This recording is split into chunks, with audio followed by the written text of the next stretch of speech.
le programme des chants m'a donné d'aller écouter que le frère a chanté. Tout ce qui a été fait ce soir m'a fait du bien à mon cœur. Je remercie les femmes d'avoir invité. J'ai lu sur le téléphone l'église, mais c'est vrai qu'on est heureux d'être là avec mon père, avec mon fils.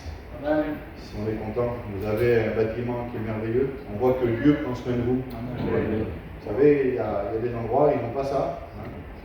Et on voit la grâce de Dieu lorsqu'on réalise, on sait, moi, vous savez, comme les copains, on travaille un petit peu, on sait ce que c'est les travaux, on sait le prix que ça vaut les choses, et quand on voit des choses comme ça, c'est une grâce de Dieu. Parce que ça vaut très cher. Et le Seigneur vous aime, vous a béni. Amen. Donc, écoutez, j'ai écouté le déroulement, on va prier le Seigneur dans quelques secondes, j'ai écouté le déroulement, et je me suis imaginé quelque chose sur ma chaise maintenant, et je vais vous en faire part dans quelques secondes. Mais avant, je voudrais compris. Je vais demander à mon père pour que je Nous t'adorer, Seigneur. sois béni. Seigneur, pour l'attention que tu portes à ton peuple. Seigneur, nous te adorons de tout notre cœur. Et je voudrais te placer ton serviteur. Seigneur, celui que tu as préparé pour nous. Seigneur, c'est par ton esprit qui va parler au peuple. Je voudrais te placer nos amis qui sont là. Prie de toucher leur cœur. Seigneur, attire leur attention par le moyen de ton onction, de ton esprit. Couvre-nous de ta grâce. Dans le nom de Jésus. Amen. Gloire à Dieu. J'ai écouté le déroulement de la réunion, et j'ai écouté le cantique que Lévi a chanté, j'ai écouté le cantique que le frère a chanté, j'ai écouté tout ça, et je me disais, Seigneur, si nous sommes ici dans ta maison, c'est parce que nous savons que tu peux faire quelque chose pour nous. Sinon, on ne serait pas là. Il faut être logique. Et je me disais, Seigneur, dans mon cœur, si tu serais en haut de l'estrade, là, et il a fait cet appel. Venez à moi, vous tous qui êtes fatigués et chargés. Matthieu 11, 28.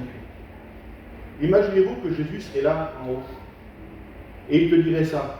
Viens à moi, toi qui es fatigué et chargé. Amen. Et je te donnerai du repos. Et je te pose cette question. Resterais-tu assis ce soir?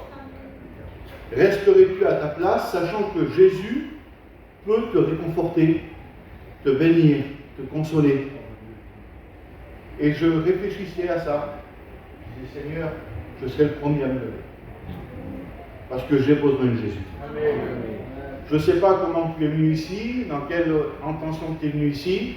Si c'est la première fois, si tu as l'habitude, je ne sais pas, Seigneur. Je ne connais pas l'église, je connais les frères, on se voit. Mais je voudrais te dire que Jésus, lui, n'a pas changé. L'invitation qu'il a faite à Jérusalem à l'époque, il te fait ce soir, viens à moi, toi qui es fatigué et chargé.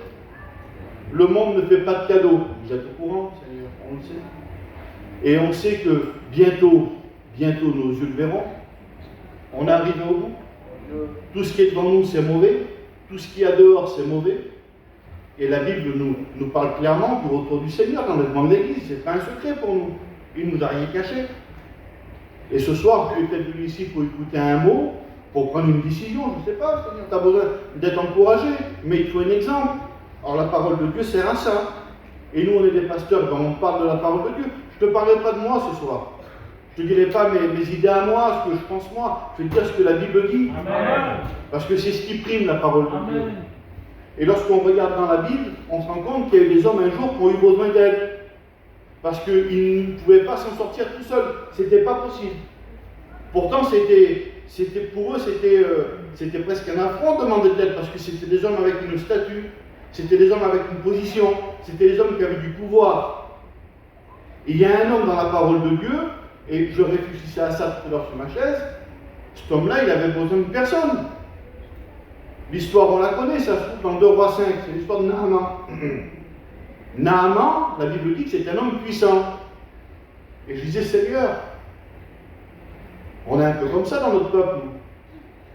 On a tendance à rouler des mécaniques. On a besoin de personne.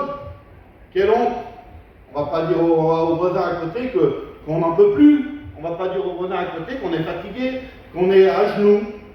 Et cet homme-là, il était comme ça. Il avait quelque chose de particulier chez lui. Vous connaissez l'histoire, vous l'avez écouté des centaines de fois. Il était lépreux. Cet homme-là, qui partait en guerre, qui avait des hommes sous ses ordres, que le roi aimait, qui était très riche, qui était puissant, la Bible nous dit qu'il était lépreux.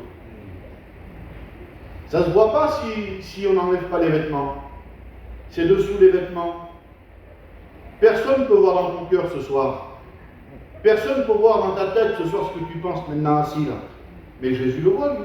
Amen. Et avec Dieu, il n'y a pas d'hasard. Amen. Il n'y a aucun hasard.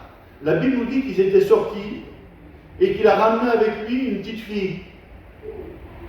Imaginez-vous un petit peu le hasard, la chance, comment que Dieu a voulu aider cet homme. Il y en avait du monde. Il a ramené une petite fille chez lui dans sa maison. Il l'a pris parce qu'il l'a kidnappée, il l'a ramenée chez lui. La petite fille, elle devait être malheureuse de ne plus être avec ses parents, sa famille. Celui qui est venu faire la guerre l'a emporté. Mais lorsqu'on est un chrétien, c'est plus fort que nous, il faut qu'on parle de Dieu. Et cette petite fille, elle a parlé à cet homme-là. Et vous savez, lorsqu'on est dans le problème, lorsqu'on est face à un mur, il n'y a pas d'autre solution. Parce que, je vous rappelle simplement ça, qu'à cette époque-là, d'être lépreux, ça voulait dire tout perdre. Plus de foyer, plus de maison, plus de position sociale, plus d'argent, plus d'enfants, plus rien. Et cet homme-là, il était lépreux. C'était un gros problème pour lui. Tôt ou tard, ça serait su. Ton problème que tu as, tôt ou tard, ça éclatera. Le souci que tu as dans ton cœur, tôt ou tard, ça explosera au grand jour dans tout le monde. Et il n'y aura pas de solution pour toi. Le seul qui peut t'apporter une solution, c'est Jésus. Amen. Et cet homme-là, lui, il ne connaît pas tout ça. Il ne comprend pas, il ne connaît pas. Toute sa vie, il a misé sur sa force, sur sa capacité, sur son nom, sur son rang.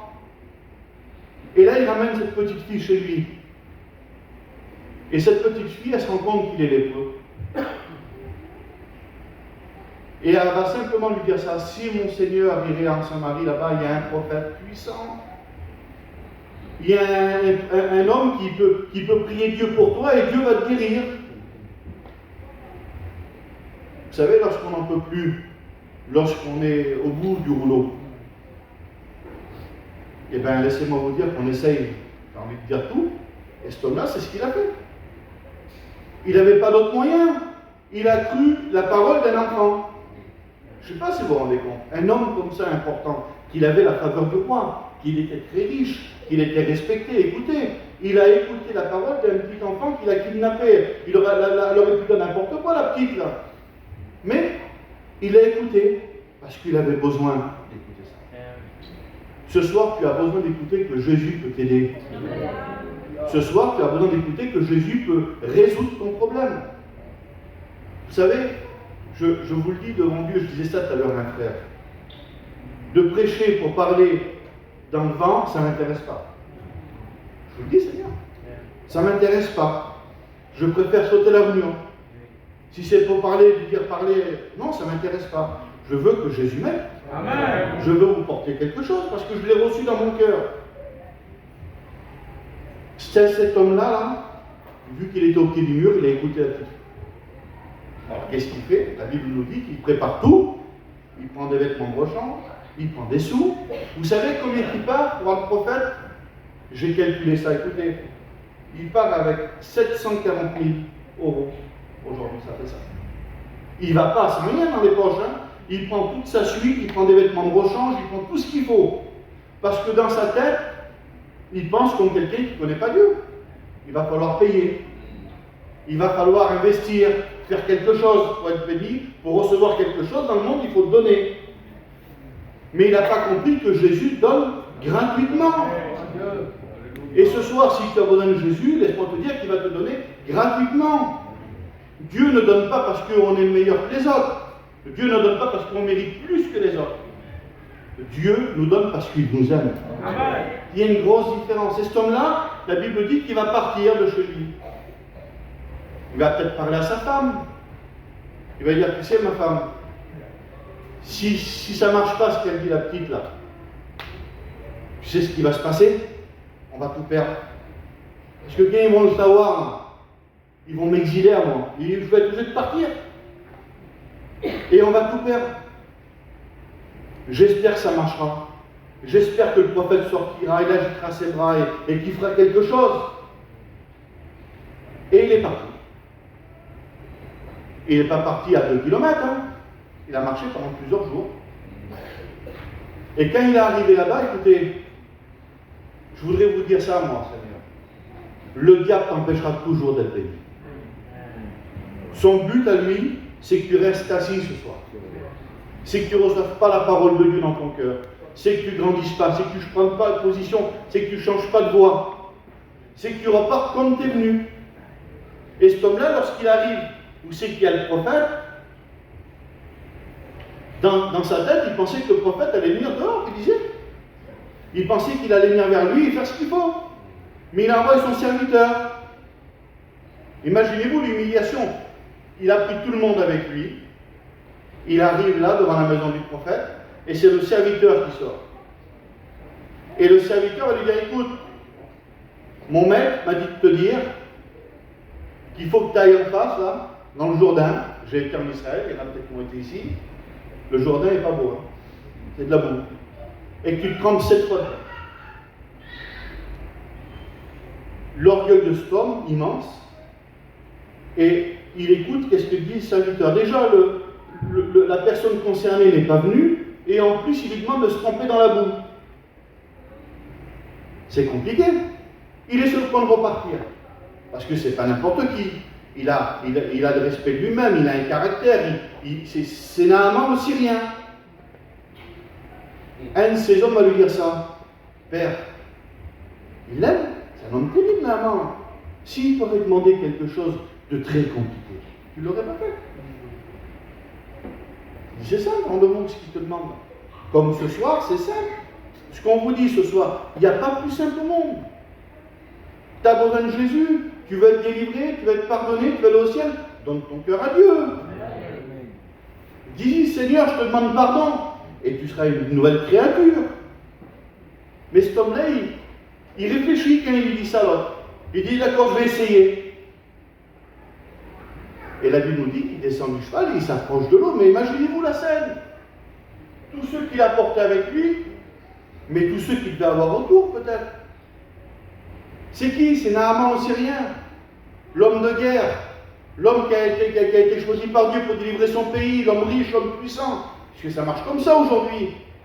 Les gens cherchent des titres. Et cet homme-là, il était rempli de titres, rempli d'orgueil. Mais Dieu ne bénit pas les orgueilleux. Si dans ton cœur tu es dur, laisse-moi te dire que tu repartiras comme tu es venu. S'il y a de l'orgueil dans ton cœur, Dieu ne peut pas agir. La Bible dit qu'il résiste aux orgueilleux. Et cet homme-là, qu'est-ce qu'il fait? Devant ce qu'il demande, il est obligé de le faire. Il vient de marcher pendant plusieurs jours, il a dérangé tout le monde, et il est devant le Jourdain. Et là, imaginez-vous la scène.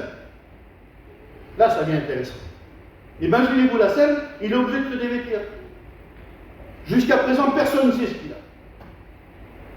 Personne ne sait ce qu'il a. Mais là, il est obligé d'enlever l'armure, l'apparence, la cape. Je ne sais pas ce qu'il avait sur lui, moi. Les vêtements qu'il avait sur lui, quand il rentre dans l'eau. Et certainement, derrière lui, les gens devaient parler. Regarde, il est lépreux. C'était fini pour lui, là. C'était fini pour lui. Tout le monde l'avait vu. Et vous croyez que le diable va le laisser faire? Lorsqu'il rentre dans l'eau, le diable devait être à côté de lui, il devait dire, mais qu'est-ce que tu fais? Mais qu'est-ce que tu fais? Tu veux t'humilier? T'as pas honte? Tu crois que ça va marcher? Est-ce que tu crois que ça va marcher ce soir pour toi? Est-ce que tu crois que Jésus va te délivrer ce soir à toi? Est-ce que Jésus, tu crois qu'il t'aime à toi ce soir? Amen. Peut-être il te dit ça ce soir, le diable. Et cet homme-là, il est là dans l'eau. Il est obligé de faire quelque chose. Tout le monde l'a vu maintenant. Il faut qu'il continue. Alors il va se tremper une fois. Il va se tremper une deuxième fois dans l'eau. Il va ressortir de l'eau. Il va regarder ses mains. Il va voir qu'il y a toujours la lèpre sur lui. Il va se tremper une troisième fois. Il va regarder, il est toujours malade. Et là, le diable, il va revenir. Mais arrête. Tu te ridiculises. Tu vas pas être chrétien, toi, ce soir. Là. Tu vas pas donner ton cœur à Dieu ce soir, toi, là. Reste comme tu es, tu verras plus tard. Reste comme ça avec ton problème, avec ta maladie. Reste comme tu es avec ton péché. Et c'est ce que le diable est en train de lui dire. Mais vous savez, quand on est face à un mur et qu'on va tout perdre, on continue. Et Naaman a continué. 4 fois, 5 fois, 6 fois. Et il a dû se regarder au bout de la 6e fois, mais c'est pas parti encore. Et là, il a dû revenir lui mettre une couche. Lui dire, mais arrête, mais stop tout, stop tout, stop tout. Et pendant dans son cœur, mais pour l'instant, je le crois, Seigneur, honnêtement. Il a dû douter. Il a dû dire, je suis fou. Mais je suis fou, qu'est-ce que je fais? Il a dû se retourner, regarder tout le monde derrière lui, regarder le Jourdain, regarder autour de lui, il a dit, je suis fou. Je crois qu'en avant là-dedans. Et juste avant, il le dit, chez nous, là-bas, il n'y a pas des fleuves beaucoup plus propres. Dans la boue. Mais écoutez, Dieu bénira un homme, une femme qui s'humilie. Et il continue une 7e fois. Je bénis Dieu pour ça. Lorsqu'il s'est plongé dans l'eau la 7e fois et qu'il est remonté, il n'avait plus rien. Vous savez pourquoi il n'avait plus rien? Parce qu'il a obéi. Lorsqu'on obéit à Dieu, Dieu agit. Lorsqu'on laisse accès à Jésus, Jésus bénit. Ce soir, le Seigneur veut quelque chose de toi et s'il te parle, agis. Ne reste pas assis à ta place. Si Dieu veut te bénir à toi ce soir dans ton foyer, dans ta maison, ben mets-toi en œuvre. Naaman a tout mis en œuvre. Et la Bible nous dit qu'il est ressorti de l'eau guéri. Quelle beauté, Seigneur. On sait ce qui s'est passé à la suite. Mais moi, je me suis imaginé le retour chez lui. Parce qu'il a fallu qu'il rentre chez lui à un moment donné.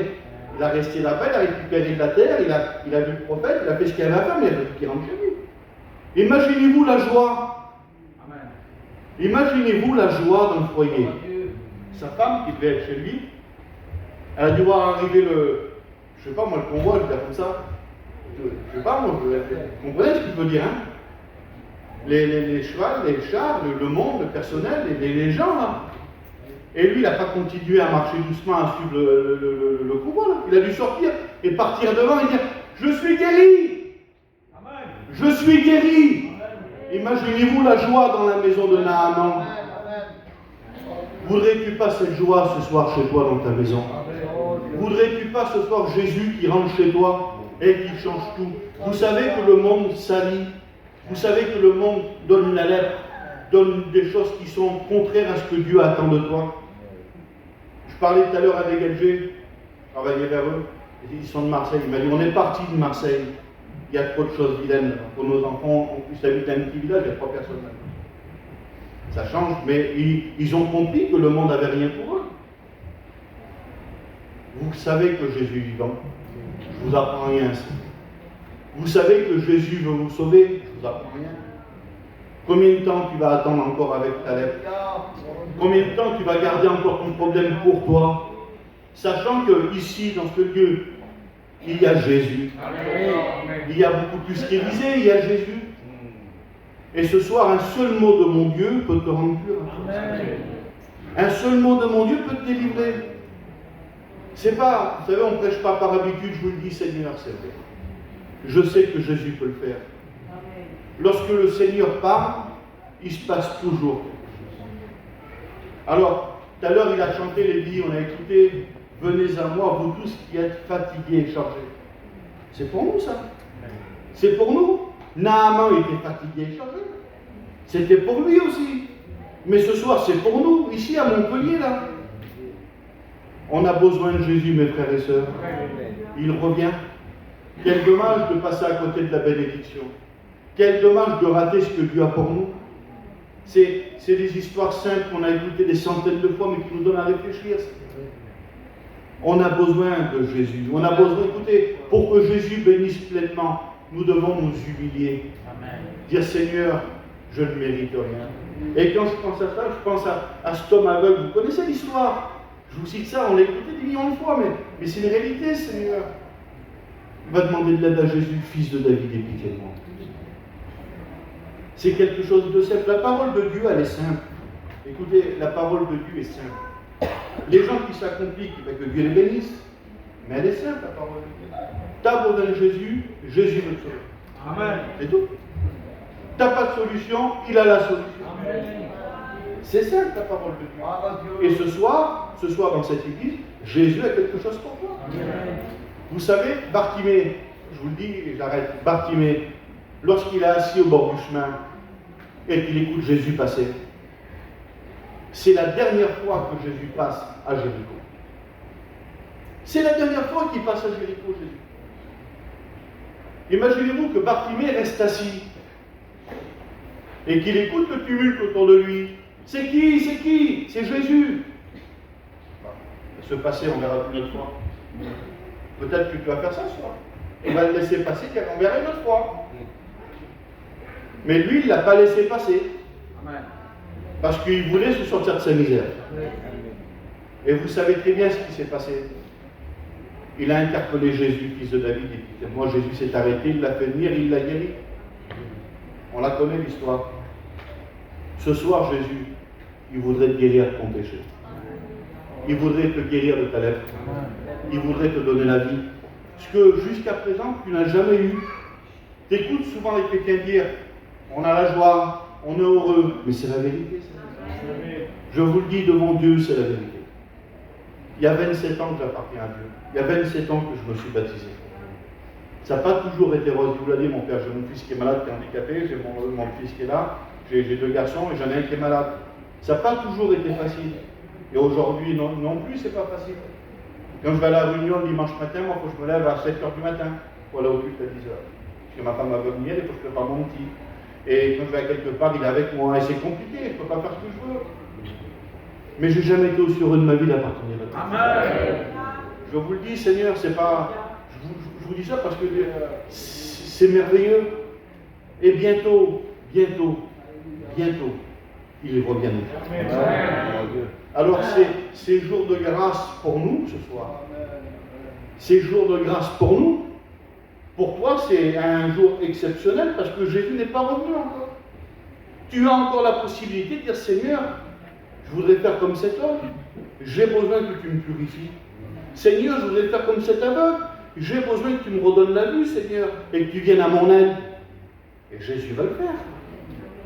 Il y a trop longtemps que tu écoutes la parole de Dieu. Il y a trop longtemps que tu sais que Jésus est vivant. Il y a un moment donné qu'il faut prendre une décision. Naaman l'a fait, il a été béni. L'aveugle Bartimée l'a fait, il a retrouvé la vue. C'est à ton tour ce soir. Ce soir, c'est pour toi. Alors vous savez ce qu'on va faire? Je ne vais pas continuer, ça ne sert à rien. Ce n'est pas à force de parole.